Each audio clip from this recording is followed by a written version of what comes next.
Malori rei kanga te ekiu. Kau kore ke hufanga tu pe. He tala malo e whanua, pea mo i lotu. Pe eko te tala pe, mo kapui, te iri ai hau e whanua, mo ho iki.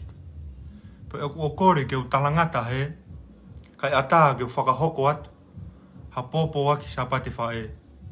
Ma ngahi whae hoku kainga te ekiu, he tapa pe o kolo pe. Oko o whakawhetai ki he e otua mafi, he tauhi, mo fuaki mo ui, ki a teki mo tolu.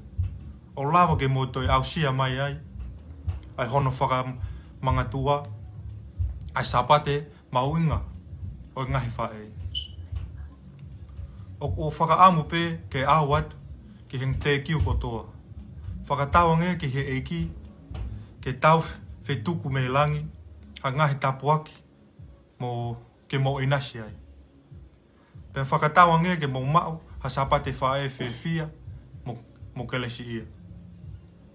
Pe tau kaunga, whaka ehi, ai pe me he coronavirus, ke tau mo ui wholoa whoki.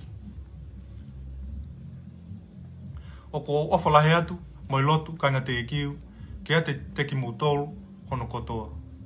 Happy Mother's Day, Lola, o whatu.